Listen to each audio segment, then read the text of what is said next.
श्रोता प्रेमियों, मैं राम सागर शास्त्री आप लोगों के समक्ष रखने जा रहा हूं एक प्रसंग, पांडवों का स्वर्गारोहण। देखिए, धर्मराज युधिष्ठिर की अश्वमेध यज्ञ के पश्चात धृतराष्ट्र, विदुर, गांधारी और कुंती धर्मराज युधिष्ठिर से विदा मांगकर व्यास आश्रम पर जाकर योगाभ्यास करने लगे कि कुछ दिन तक करते हुए यूं ही योगाभ्यास।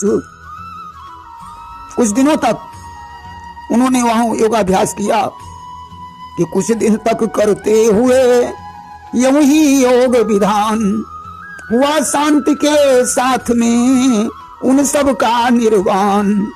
कुछ दिनों तक योगाभ्यास करने के पश्चात उन्होंने अपने शरीर को छोड़ दिया। यह खबर सुनकर धर्मराज युधिष्ठिर बड़े दुखी हुए और उन्होंने अपने भाइयों से कहा कि धर्म ने कहा वस बंधु उठो, सीमा हो चुकी विलासों की, अब समय नहीं है सोने का, कुछ कद्र करो इन सांसों की। हे भाइयों, बहुत दिन घर बार देखा, अब ऐसा करो, सांसारिक मोह को छोड़ दो और कहीं चलकर भगवान का भजन करना चाहिए। वहीं परीक्षित कुमार को बुलवा कर तत्काल कहा धर्म ने पुत्र से, बेटा राज संभाल। हे पुत्र परीक्षित, अब तुम राजकाज देखो, हम लोग भगवान का भजन करने जा रहे हैं और तुम प्रजा की पुत्र के समान देखभाल करना, क्योंकि कहा गया है कि जा सुराज प्रिय प्रजा दुखारी, असो नप अवश्य नरक अधिकारी। जिस राजा के राज में प्रजा दुखी होती है वह राजा नरक का अधिकारी होता है। आज पांचों पांडव द्रौपदी के सहित हिमालय पर्वत पर जाने की तैयारी करने लगे और इधर भगवान कृष्ण ने नारद जी से कहा कि ऋषिवर, मैं परम धाम जाना चाहता हूं, परंतु यदुवंश के लिए क्या किया जाए। नारद ने कहा ब्राह्मण द्वारा श्राप दिलवा दिया जाए। भगवान ने तुरंत ही लीला रच डाली। दुर्वासा ऋषि 60,000 शिष्यों को सहित द्वारिका के निकट आकर ठहर गए।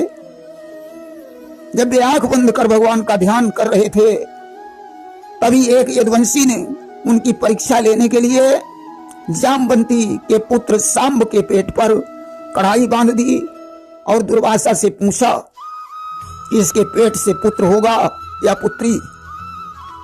ऋषिवर दुर्वासा ने कहा मूसल उत्पन्न होगा और जिससे तुम्हारा विनाश हो जाएगा। सच में कढ़ाई खोली तो उसमें एक लोहे का मूसल निकला। यदुवंशियों ने सांप के डर से उसे प्रभास क्षेत्र में समुद्र के तट पर घिस डाला, जिससे त्रिधारा कांस का जन्म हुआ। बचा हुआ भाग उन्होंने समुद्र में फेंक दिया, जिसे एक मछली ने निगल लिया। उस मछली को जरा नामक बहेलिया पकड़ लाया। पेट से जो लोहा निकला उससे उसने फर बनवाया। एक दिन यदुवंशियों ने खूब मदिरा पान किया, समुद्र में स्नान करने लगे, एक दूसरे के ऊपर पानी उलीचा, आपस में युद्ध होने लगा। शस्त्रों के टूट जाने के बाद त्रिधारा कांच से एक दूसरे पर वार किया और 56 करोड़ यदुवंशी आपस में लड़ भिड़ कर समाप्त हो गए। कि बस उसी त्रिधारा के द्वारा एक का एक पर बार हुआ, देखते देखते घड़ियों में यदुवंश वहीं संहार हुआ। और इधर पांचों पांडव योगी आवेश बनाए हुए भगवान कृष्ण के पास पहुंचे। कृष्ण परम धाम जाने वाले थे। आज युधिष्ठिर को देखकर भगवान बोल उठे कि बिहस कहा करुणेश ने, आओ धर्म कुमार, अच्छा है अंतिम समय, मिल ले भुजा पसार। भगवान कृष्ण ने हंसकर कहा, आओ धर्मराज, आओ धर्मपुत्र, अंतिम समय है, तुम उधर जा रहे हो, हम भी इधर जाने वाले हैं। अर्जुन को भगवान ने नाना प्रकार से उपदेश देकर समझाया। आज भगवान कृष्ण का स्मरण करते हुए पांचों पांडव बद्रिका धाम में पहुंचे। कृष्ण कृष्ण कहते हुए गए बद्रिका धाम, किंतु वहां भी धर्म को मिल न सका विश्राम। परंतु बद्रिका धाम में भी धर्मराज युधिष्ठिर को शांति नहीं मिली। तो पांचों पांडव कैलाश धाम में पहुंचे, परंतु भगवान शंकर के दर्शन नहीं हुए। धर्मराज दुखी हो गए। भीम ने कहा, भैया अगर शंकर जी भक्ति से नहीं प्रसन्न हुए तो हम अपनी शक्ति का प्रयोग करके उनका दर्शन करेंगे। कि भारत जय का री गदा शक्ति जिस समय दिखाई जाएगी, तब या नंदी मिट जाएगा या मूर्ति सामने आएगी। एक ही गदा में या तो नंदी का नाश हो जाएगा या फिर शिव को अपना दर्शन देना ही पड़ेगा। धर्मराज ने कहा, भीम अभिमान को छोड़कर शिव का स्मरण करो, मुझे विश्वास है वे मुझे अपना दर्शन अवश्य देंगे। आज पांचों पांडव शिव की प्रार्थना करने लगे कि मंदार माला उलिताल काय कपाल मालांकित शेखराय दिव्यंबराय च दिगंबराय नमः शिवाय ओम नमः शिवाय। आज भगवान शंकर साक्षात प्रकट हो गए। शिव ने कहा, धर्मराज ब्रह्मा विष्णु महेश तीनों में कोई भेद नहीं है। अगर सच्ची शांति प्राप्त करना चाहते हो तो भगवान कृष्ण का ही स्मरण करो। कि जो सच्ची शांति चाहते हो तो ध्याओ लीलाधारी को, त्रिभुवन को यदि अपनाना है तो अपनाओ बनवारी को। आज भगवान कृष्ण का स्मरण करते हुए पांचों पांडव शैलावर्त पर पहुंचे। शिखर को तोड़कर भीम ने रास्ता बनाया और आगे बढ़ने लगे। उसी समय एक निशाचर वहां आ गया। उसने रास्ता रोककर कहा, पहले मेरे साथ युद्ध करो तभी आगे जा सकते हो। भीम ने कहा, भैया सारी जिंदगी खून खराबा में ही गुजर गई, इसलिए अब मैं तुम्हारा खून नहीं करना चाहता हूं, मुझे रास्ता दो, यही ठीक रहेगा। जब भीम ने युद्ध करना स्वीकार नहीं किया तो वह निशाचर द्रौपदी को लेकर भाग खड़ा हुआ। धर्मराज, अर्जुन, नकुल और सहदेव चारों भाई रोने लगे। भीम को द्रौपदी का अपमान गवारा नहीं हुआ। पर न भीम अपमान वो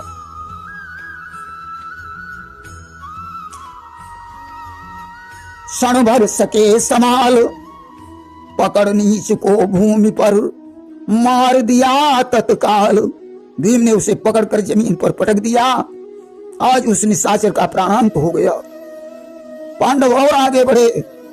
उन्होंने बेनवती के पास एक सुंदरी को देखा। उसने धर्मराज से विवाह करने की याचना की।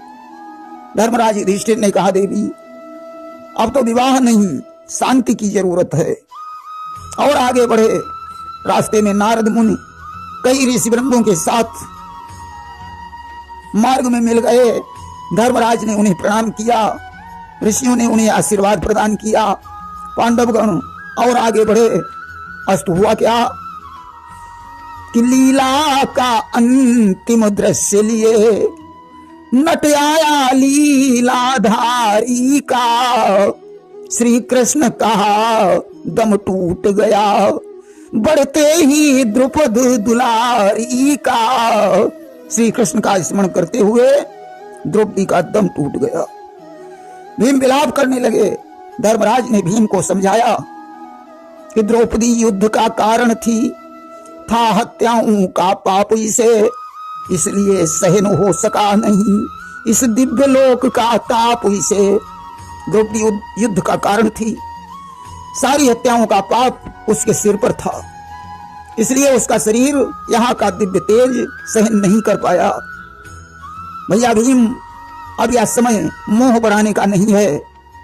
और आगे बढ़े तो नकुल और सहदेव का शरीर छूट गया। इसके बाद कुछ और आगे बढ़े तो भीम और अर्जुन का भी शरीर छूट गया। अब तो धर्मराज युधिष्ठिर बेहोश होकर गिरने वाले थे। तब तक धर्मराज ने श्वान का रूप धारण किया और युधिष्ठिर के पास आ गए। श्वान ने कहा, युधिष्ठिर, यह तुम्हारी अंतिम परीक्षा है।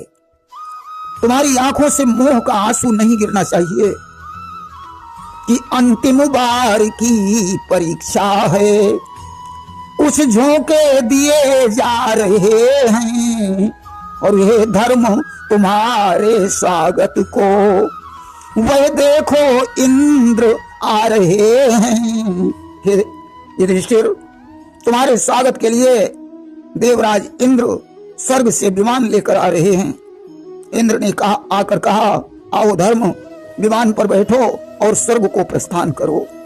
युधिष्ठिर ने कहा, नहीं, सबसे पहले इस श्वान को विमान पर बैठाओ, तब हम बैठ सकते हैं। देवराज इंद्र ऐसी सहानुभूति देखकर बड़े प्रसन्न हुए। वहां कोई श्वान नहीं था, साक्षात धर्मराज प्रकट हो गए। आज युधिष्ठिर विमान पर बैठकर स्वर्ग लोक को चले गए। प्रेम से बोलिए वृंदावन बिहारी लाल की जय।